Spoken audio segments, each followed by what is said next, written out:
Back in the winter of 1885, the world felt vast and indifferent, particularly out where the land stretched thin and the sky seemed too large for just one man.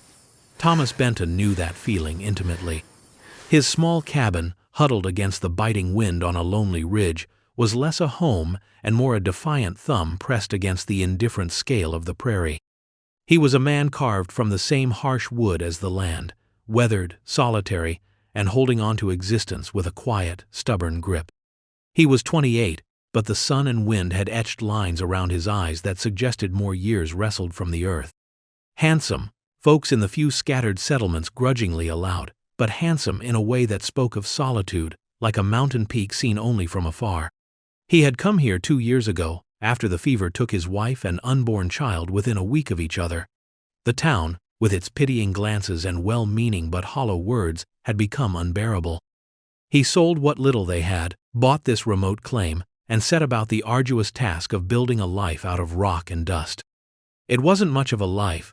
Wake before dawn, chores in the biting cold or the oppressive heat, mend fences the wind tore down, haul water from the creek that threatened to freeze solid come deepest winter, tend the few head of scrawny cattle that somehow survived the elements and the wolves, eat alone, the silence of the cabin, a constant, heavy presence, sleep, only for the routine to begin again. It was a life defined by hard work and the absence of sound, broken only by the lowing of cattle, the howl of the wind, and the occasional crack of his rifle when a coyote got too bold. Loneliness was a physical ache, a dull, constant pressure behind his ribs.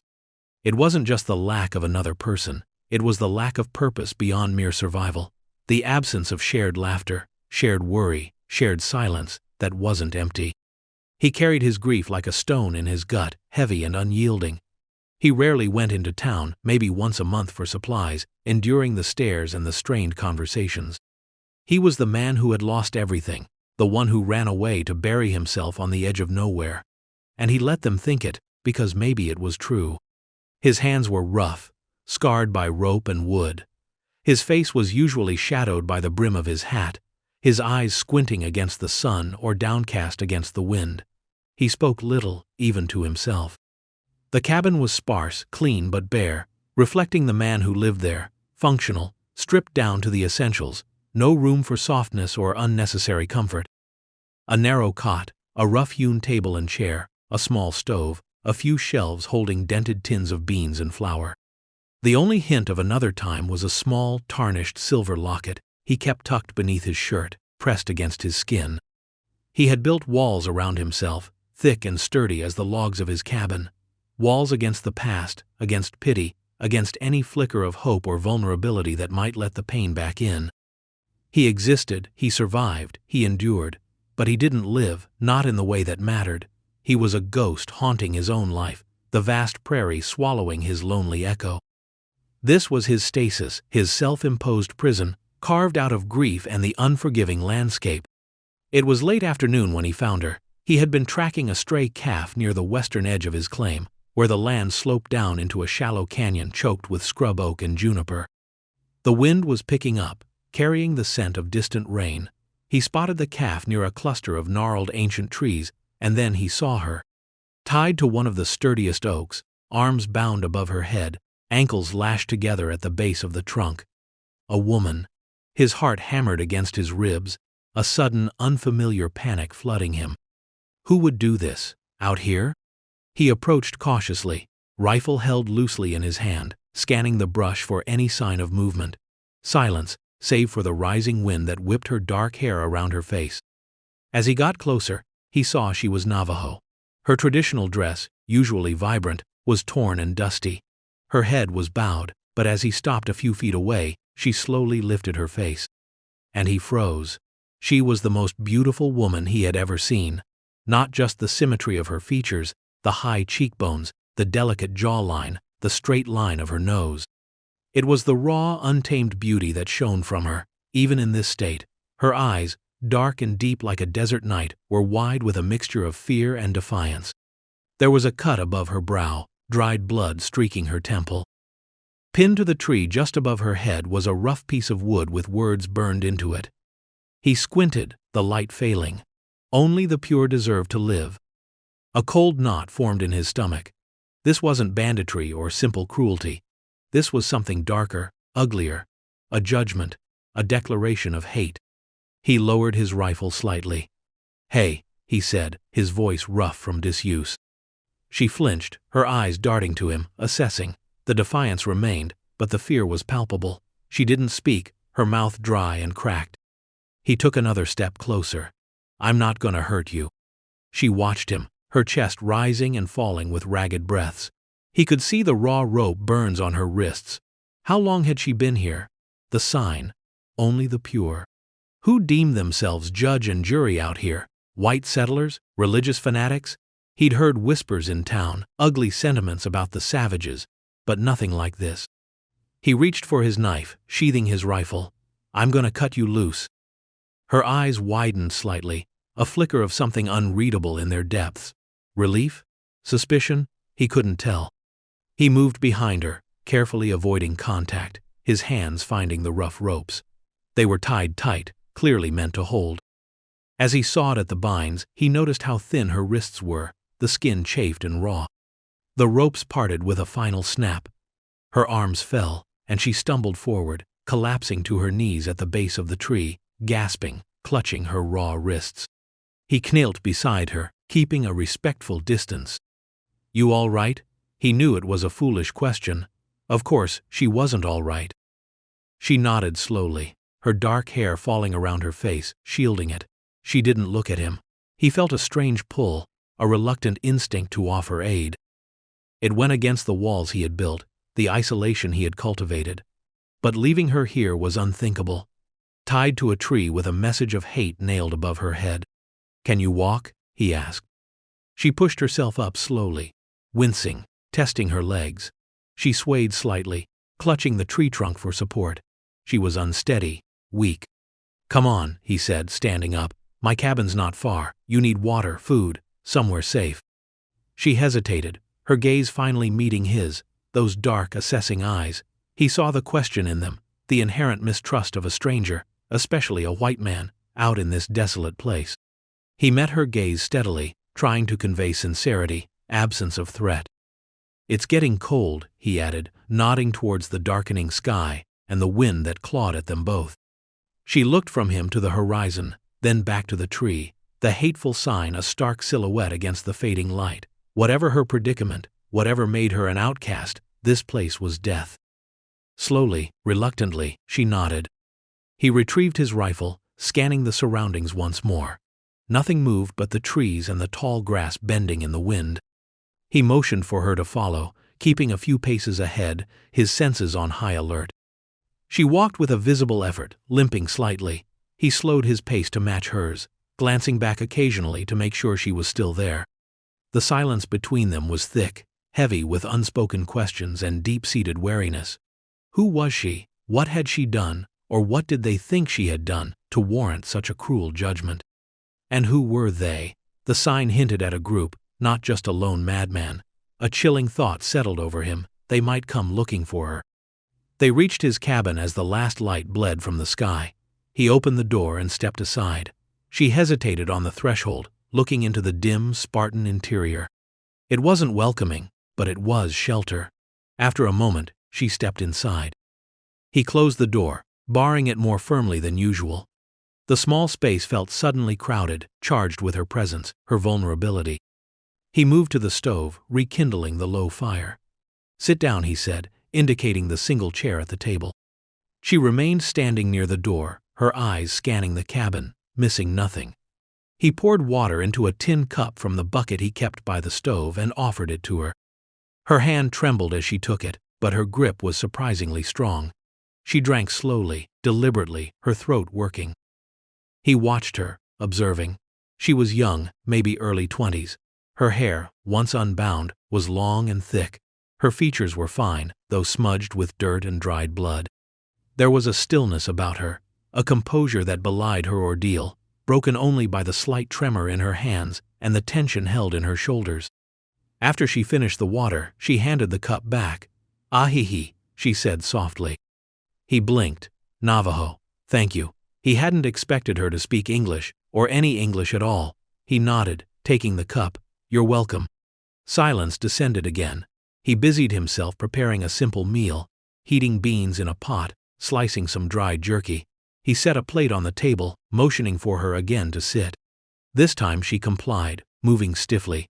She ate slowly, carefully, her eyes never leaving the plate or occasionally flicking up to him.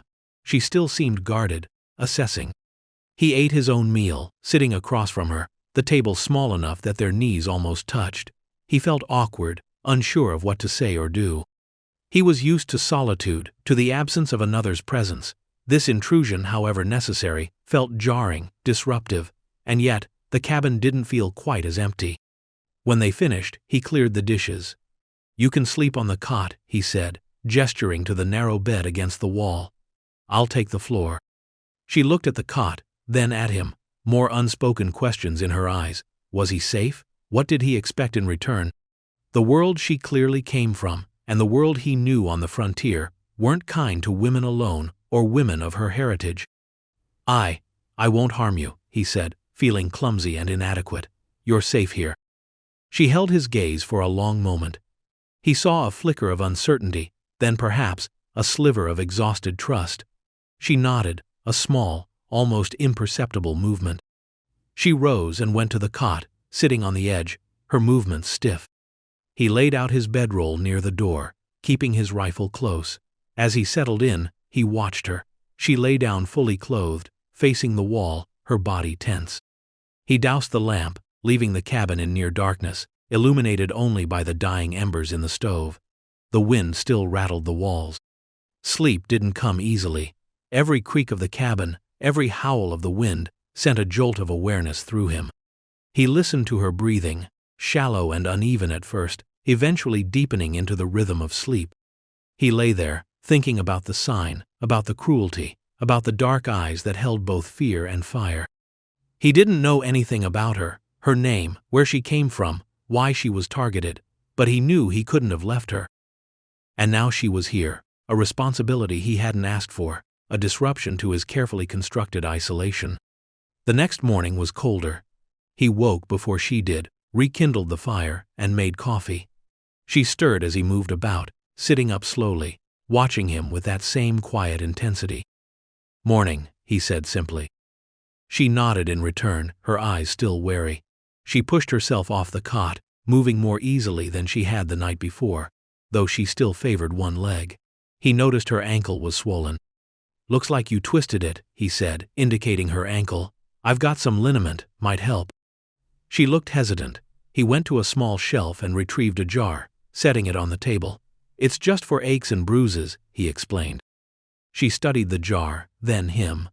After a moment, she sat down at the table, pulling up the hem of her dress slightly, exposing the swollen, discolored ankle. He knelt awkwardly before her, uncapping the jar. The smell of menthol filled the air. He dipped his fingers in and gently began to rub the liniment into her skin. He tried to be careful, his rough hands moving with unexpected tenderness. Her skin was smooth beneath his touch. He felt her flinch slightly at first, but she didn't pull away. He focused on the task, trying to ignore the sudden, unfamiliar awareness of her presence, the warmth of her skin under his fingers. It had been so long since he had touched anyone, felt the living warmth of another human being. It stirred something deep within him, something he had thought was dead. When he finished, he capped the jar and stood up, feeling a flush creep up his neck. "That might help," he mumbled. "You should stay off it as much as you can." She nodded again, pulling her dress back down. "Ah-hee-hee," she murmured. He made breakfast, simple as ever. Biscuits and gravy. She ate slowly, watching him as he moved around the small cabin. He felt her eyes on him constantly, observing his every move, assessing him. He tried to ignore it, to go about his routine as if she weren't there, but it was impossible. They spent the next few days in a strained silence. She stayed in the cabin, resting her ankle. He worked outside, always within sight of the cabin, his rifle never far. He found himself scanning the horizon more often, listening for sounds other than the wind. He knew they might come. The men who would tie a woman to a tree and leave her to die with a hateful message. He learned small things about her through observation. She was meticulous, tidying the small cabin when he was outside, folding her blanket neatly on the cot. She watched him work, sometimes through the window, her gaze thoughtful. She seemed to understand his movements, the rhythm of his tasks. There was a quiet strength about her, even in her vulnerability. He still didn't know her name. He hesitated to ask, not wanting to push. He would leave food for her when he went out for the day, and she would eat it. He would leave water, and she would drink it. Small, necessary exchanges that chipped away at the wall of silence between them. One evening, as he cleaned his rifle by the fire, she spoke. "They call me Nahili," she said, her voice soft but clear. He paused, looking up at her. "Nahili." He repeated the name. It sounded like a gentle breeze or running water. "I'm Thomas." "Thomas." She said his name slowly, tasting it. Why were you tied to the tree, Nahili?" he asked, finally daring to breach the subject. She looked away, her gaze fixed on the fire. A long silence stretched between them. He didn't press. Finally she spoke, her voice low, hesitant. "They did not like that I spoke my mind, that I asked questions. They said I was contaminated by white ways, by bad thoughts." "Who are they?" "Men from my village, some others, who think they know what is right, what is pure." She hugged her knees to her chest. "It is not just my village, it is in many places now. Fear, anger, against those who are different, those who do not fit their idea." He thought of the sign, "Only the pure deserve to live." It wasn't just about her heritage, perhaps, it was about conformity, about control. And she was a woman who spoke her mind, who asked questions. That was enough to make her impure in their eyes. The casual cruelty of it made his stomach clench. "And you were Outcast?" he asked gently. She nodded. "They had stones, and words. They drove me out. I was trying to reach my aunt. She lives far away." "And they caught you?" "Yes, 3 of them. They found me near the canyon." Her voice was low, haunted. They said they were purifying the land, ridding it of infection." Infection. The word sent a shiver down his spine. He looked at her. This woman deemed an infection by her own people, abandoned and condemned to die by strangers who felt entitled to judge. It echoed his own feeling of being discarded, though his circumstances were different.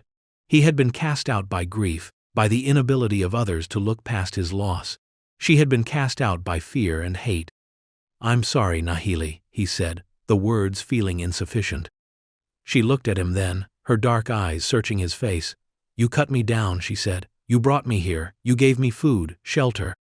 "Anyone would have," he mumbled, feeling a strange embarrassment. "No," she said softly. "Not anyone. Many would have left me, or worse." He knew she was right. The frontier was a harsh place, and prejudice was a common currency. His own neighbors, decent enough folks in their own way, often spoke of the Navajo with suspicion, if not outright hostility. Over the next week, a fragile understanding began to grow between them. Her ankle slowly healed, though she still favored it. She helped with small tasks around the cabin, sweeping the dirt floor, organizing the meager supplies. She didn't speak much, but her silence was no longer tense or suspicious. It was comfortable, shared. They learned each other's rhythms. He learned she liked her coffee strong and black. She learned he preferred working in the quiet of the morning. They communicated mostly through gestures, simple words, and observation. He found himself watching her, fascinated by the quiet grace of her movements, the way her eyes held a depth of ancient knowledge and enduring spirit. He told her, haltingly, about his life, about his wife, about the fever, about why he came to this lonely place. He hadn't spoken of it to anyone since he left town. The words were difficult, scraped from a place of deep pain, but saying them to her, someone who also carried unseen burdens, felt surprisingly easing. She listened without interruption, her gaze steady and compassionate. When he finished, she simply nodded, her eyes conveying understanding. "Loss leaves a hole," she said quietly. "It does not ever truly fill, but life can grow around it, like grass around a stone." Her simple wisdom struck him. He had been so focused on the hole, he hadn't considered the possibility of life growing around it. He looked at her, this woman who had lost her home, her community, faced death, and yet spoke of growth. He started teaching her simple English words, pointing to objects: fire, water, sky, horse. She picked them up quickly, her mind sharp. In turn, she taught him some Navajo words: Niutsa, wind; To, water; Ziu, mountain. The shared language, however basic, was a bridge, a way to connect on a deeper level than mere necessity. He noticed himself changing. The cabin didn't feel quite so empty. The silence was no longer a heavy weight, but a quiet space shared between two people. He found himself smiling sometimes, a genuine smile, something he hadn't done in years. He worried about her, a protective instinct rising in him that was fierce and unfamiliar. It was more than just the duty he felt when he found her. It was a growing care for her, for Nahili. One afternoon, he was splitting wood, the rhythmic swing of the axe a familiar comfort. She came out and sat on the cabin steps, watching him. He paused, wiping sweat from his brow. "You work hard," she said, her English still halting but clear. "Gotta," he shrugged. "Land doesn't give anything for free." She nodded, her gaze sweeping across the harsh landscape. "It is a hard land, but strong, like you." The simple compliment landed unexpectedly, warming him more than the fire.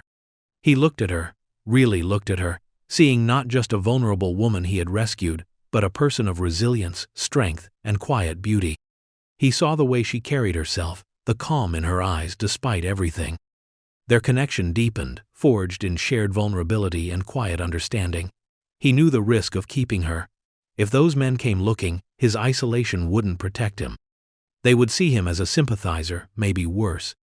But the thought of turning her away, of sending her back out into a world that had already condemned her, was unbearable. Then came the storm. It rolled in fast, a furious wall of gray and white that swallowed the horizon. The wind shrieked, higher pitched and more violent than usual, tearing at the cabin walls, threatening to rip the roof off. Snow began to fall, thick and fast, blinding. They huddled inside, the fire roaring in the stove, but doing little against the bone-deep chill that permeated the air. The storm was a physical manifestation of the harshness of their world, the arbitrary cruelty it could unleash. They sat side by the stove, closer than they had ever sat before. He felt the warmth radiating from her, a small comfort against the raging elements outside.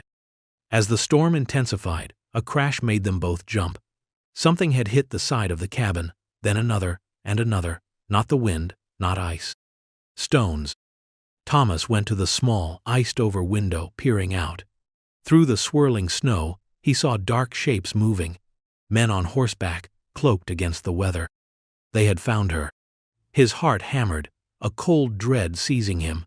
The sign, "Only the pure deserve to live." These were the men who wrote it. He turned back to Nahili, his face grim. "They're here." Her eyes widened, fear flooding them, raw and undisguised. But then, a flicker of something else. Resignation? Determination? More stones hammered against the cabin. A voice, muffled by the wind, shouted something unintelligible. "They want me," Nahili said, her voice trembling slightly. "I know." He picked up his rifle, checking the action. It felt heavy, solid, familiar in his hands. He had faced down wolves and mountain lions, but never men like these. Men filled with such righteous, hateful certainty. "You don't have to," she said, looking at him earnestly. "You can tell them. You found me here. Tell them you didn't know. Maybe they will leave you be." He looked at her, at the fear in her eyes, the vulnerability she tried to hide. He thought of the rope burns on her wrists, the sign nailed to the tree. He thought of the quiet nights in the cabin, the shared silence that had started to feel like peace, the fragile bridge they had built between their two worlds. "No," he said, his voice firm, surprising himself with its conviction. "I won't." He went to the door, placing a hand on the heavy wooden bar. The shouting outside grew louder, more distinct now, carried on a sudden lull in the wind. Ugly words, slurs, demands. Demands for the Navajo whore, the impure woman. He felt a surge of cold fury. His grief had made him run, hide, build walls, but those walls were meant to protect his emptiness. Now, faced with this, with their hate aimed at someone he had come to care for, something within him snapped. His isolation wasn't a sanctuary, it was just a cage he had built.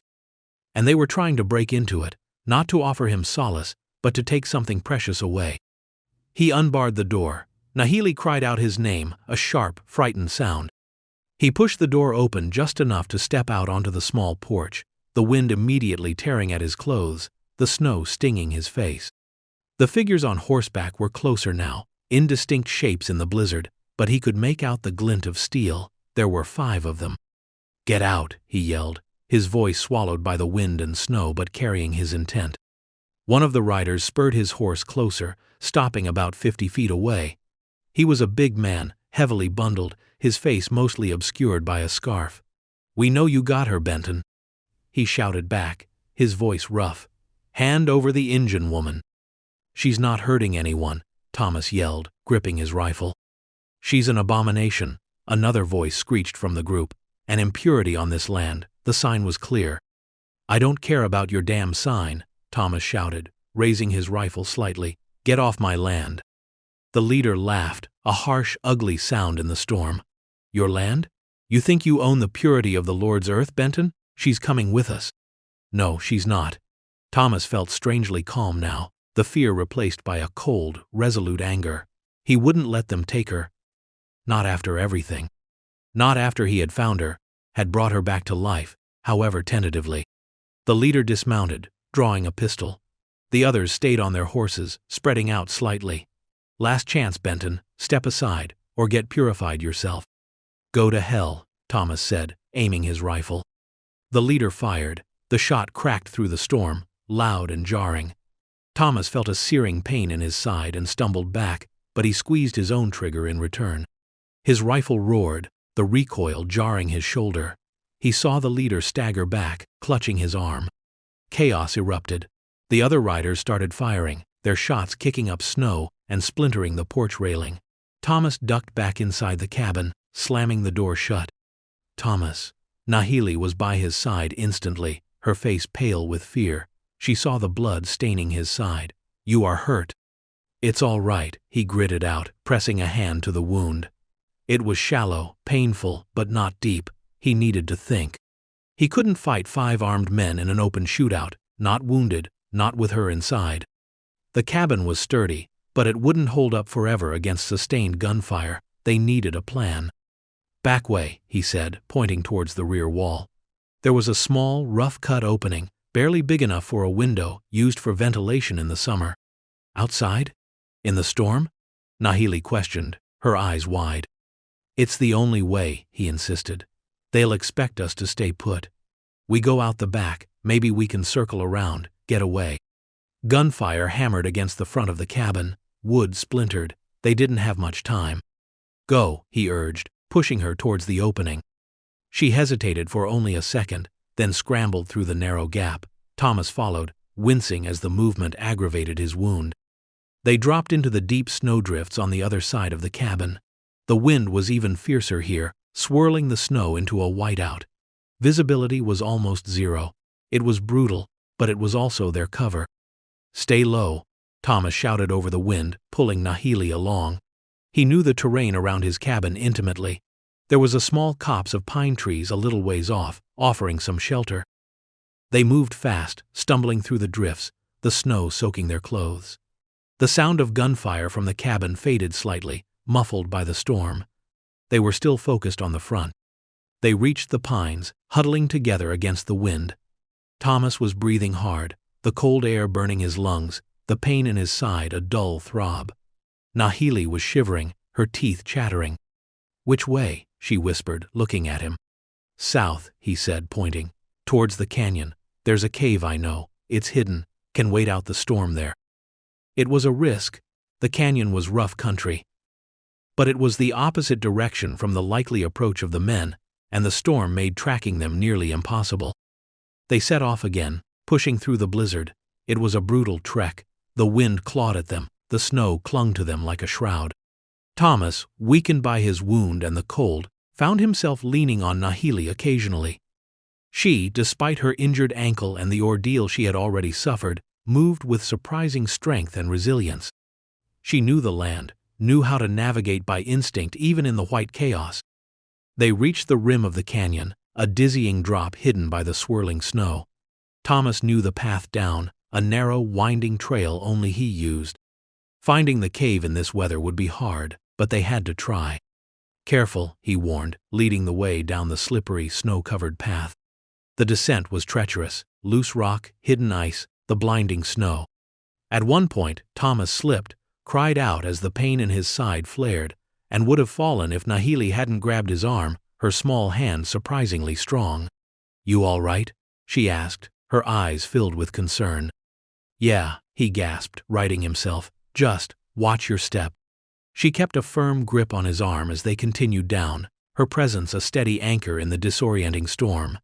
He was supposed to be protecting her, but in this moment, she was helping him just as much. They finally reached the bottom of the canyon. The wind was less fierce here, sheltered by the high walls, but the snow was still falling heavily. They searched for what felt like an eternity, shivering, exhausted, the cold seeping into their bones. Just as despair threatened to set in, Nahili spotted it, a faint trail of smoke, nearly invisible in the storm, rising from a fissure in the rock face. "There," she pointed, her voice hoarse. Thomas saw it. The cave. He had used it a few times when caught out in bad weather. It was little more than a deep overhang, but it offered shelter and, crucially, a natural chimney that allowed for a small, smokeless fire. They stumbled towards it, pushing aside the snowdrifts piled up at the entrance. Inside, it was blessedly still, the roar of the storm muted to a distant rumble. The air was cold, damp, but it was refuge. Thomas knelt, fumbling with frozen fingers for the tinder and flint he always carried. He managed to get a small fire going in the designated spot, feeding it with dry wood stored in the back of the cave. The heat was a lifeline, a physical comfort after the brutal cold. They huddled close to the fire, wrapped in the thin blankets he had managed to grab from the cabin. The silence in the cave was profound after the chaos outside. They listened to the storm rage, the sound, a distant roar that no longer felt immediate. Nahili looked at his side, where the blood had soaked through his shirt and was starting to freeze. "Your wound," she said, her brow furrowed with worry. "It's not bad," he lied, though the pain was considerable. She didn't argue. She reached out a hand, gently touching the stained fabric. "We need to clean it." He nodded. He had a small first aid kit in his pack. He fumbled it open, pulling out bandages and antiseptic. With the firelight casting dancing shadows, Nahili carefully helped him remove his coat and shirt. The wound was an ugly red gash, bleeding sluggishly. She cleaned it with water he heated over the fire, her touch gentle but firm. He gritted his teeth against the sting of the antiseptic. She worked with a quiet focus, her fingers surprisingly skilled. It occurred to him that she likely knew traditional healing practices. When she finished bandaging it, she looked at him, her dark eyes filled with a depth of emotion he couldn't quite decipher. Gratitude? Concern? Something more? "Why?" she asked softly, echoing the question he had asked himself moments before unbarring the door. "Why did you help me? Why did you fight them?" He looked into the fire, watching the flames lick the dry wood. The walls he had built felt suddenly fragile, crumbling around them in the face of the storm, the violence, and this quiet, shared moment in the cave. I couldn't leave you," he said, the words slow and deliberate. "Not like that, not for that." He turned to face her fully. "That sign. Only the pure deserve to live. That's not right, Nahili. No one gets to decide that about another person." He paused, searching for the words, the truth he was only just starting to understand himself. "I lived out here alone because I thought I deserved to be alone, because I'd lost everything, because the world felt empty. But you showed me that the world isn't empty, that there's still life, and courage, and beauty." He reached out hesitantly and took her hand. Her skin was cool, but her grip was warm and steady. "You are not impure, Nahili. You are strong and good." Tears welled up in her dark eyes, glistening in the firelight. She didn't speak, but she squeezed his hand. In that small, enclosed space, with the storm raging outside, surrounded by the harsh reality of their world, they found a quiet, profound connection. Two outcasts, one by grief, one by hate, finding refuge and understanding in each other. They spent the night in the cave, the storm a distant symphony of wind and snow. They talked in hushed tones, sharing more pieces of their lives, their fears, their hopes. He learned about her life in the village, her family, the growing division that had led to her being cast out. She learned more about his life before the fever, his dreams, the man he had been before grief hollowed him out. When dawn finally broke, the storm had subsided. The world outside the cave was transformed, covered in a thick blanket of pristine white snow. The sky was a clear, sharp blue. It was beautiful, but also exposed. They knew they couldn't go back to the cabin, not yet. Those men would be back, or they would wait. Their best chance was to wait, let the snow cover their tracks, then try to make their way south, towards the territory Nahili hoped her aunt lived in. They emerged from the cave, blinking in the bright light reflected off the snow. The canyon was silent, peaceful, a stark contrast to the violence of the night. Thomas's side ached, but the bleeding had stopped. Nahili's ankle was still swollen, but she could walk on it, carefully. They started moving, slowly and deliberately, making their way through the deep snow, following the route Nahili remembered from her initial journey before being captured. Thomas kept his rifle ready, scanning the horizon, his senses on high alert. They walked for 2 days, rationed food and water stretched thin. It was grueling, exhausting work. They faced the bitter cold, the difficult terrain, the constant unspoken fear of being followed. But they faced it together. They shared the burden, helping each other over difficult patches, sharing the last of their food, sharing the silence that was no longer empty but companionable. They talked about what they would do: reach her aunt, find a place where they could be safe. The future was uncertain, a vast, snowy landscape of unknowns. But for the first time in a long time, Thomas didn't feel entirely alone facing it. He had Nahili, and she, he hoped, had him. They stumbled upon a small, hidden spring, miraculously unfrozen, its water clear and cold. They drank deeply, washing away some of the grime and exhaustion of the past few days. As they rested by the spring, Nahili looked at him, her expression soft. "You saved me, Thomas," she said quietly. He met her gaze. "You helped save me too, Nahili," he admitted. "From myself. From the dark." He reached out and gently brushed a strand of hair from her face. Her skin was soft, cool. He leaned in and kissed her, a tender, hesitant touch of lips that spoke of unspoken gratitude, shared hardship, and the fragile, unexpected dawn of something new. She kissed him back, a soft, yielding pressure that sent a warmth through him that had nothing to do with the fire in the cave. It was a kiss born of survival and desperation, yes, but also of respect, understanding, and a deep, quiet connection forged in the crucible of shared danger and vulnerability.